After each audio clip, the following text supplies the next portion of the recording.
بسم اللہ الرحمن الرحیم۔ بسم اللہ الرحمن الرحیم۔ خواب میں مہندی کو دیکھنا، خواب میں مہندی لگانا، خواب میں مرد کا مہندی کو دیکھنا، خواب میں عورت کا مہندی دیکھنا یا مہندی لگانا، ان تمام باتوں کی تعبیریں آج اس ویڈیو میں بیان ہوں گی۔ ویڈیو کو آپ نے مکمل دیکھنا ہے، ہمارے چینل کو سبسکرائب کرنا ہے۔ حضرت ابراہیم کرمانی رحمہ اللہ تعالی فرماتے ہیں، اگر کوئی مرد خواب میں دیکھے کہ اس کے ہاتھ اور پاؤں پر مہندی لگی ہوئی ہے تو اس بات کی تعبیر ہے کہ یہ انسان اپنے آپ کو خوبصورت تو بنائے گا، آراستہ تو کرے گا، دنیا کا مال تو اس کو ملے گا، لیکن اس کے دین میں کراہت ہوگی، اس کے دین میں کمی ہوگی، اس کے دین میں اس کا نقصان ہوگا۔ اگر خواب میں عورت دیکھے کہ اس نے مہندی لگائی ہے، اپنے ہاتھ پاؤں پر لگی ہوئی مہندی دیکھی ہے، سر پر لگی ہوئی مہندی دیکھی ہے، یا مہندی بنا رہی ہے، گوندھ رہی ہے، یا مہندی جو ہے وہ کون کی شکل میں ہے وہ لگا رہی ہے یا کسی سے لگوا رہی ہے، تو یہ اس بات کی تعبیر ہے اللہ رب العزت اس کی رزق میں بھی برکت دیں گے اور اس کے دین میں بھی اضافہ کریں گے۔ یہ عورت کے لیے یہ تعبیر نہیں کہ اس کے دین میں کراہت ہو، عورت کے لیے یہ تعبیر ہے کہ اس کے دین میں بہتری ہوگی، وہ اپنے دین کو سنبھال لے گی۔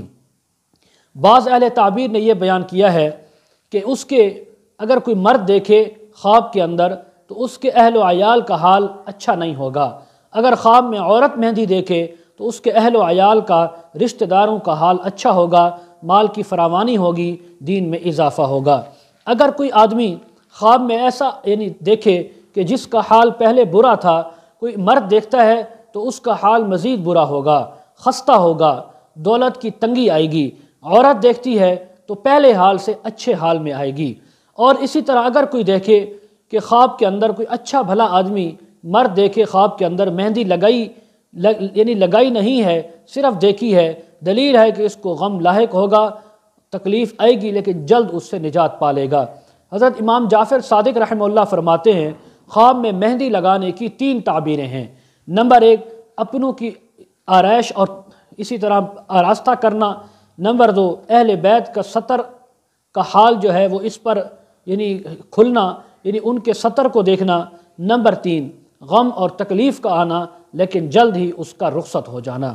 آخر میں ایک چھوٹی سی گزارش، جو حضرات اپنے بچوں کو بچیوں کو آن لائن قرآن مجید، تفاسیر، احادیث پڑھانا چاہتے ہوں، استخارہ کروانا چاہتے ہوں، تو ہمارے ساتھ کمنٹ سیکشن میں یا ڈسکرپشن میں ہمارا واٹس ایپ نمبر دیا جاتا ہے، کانٹیکٹ کر سکتے ہیں۔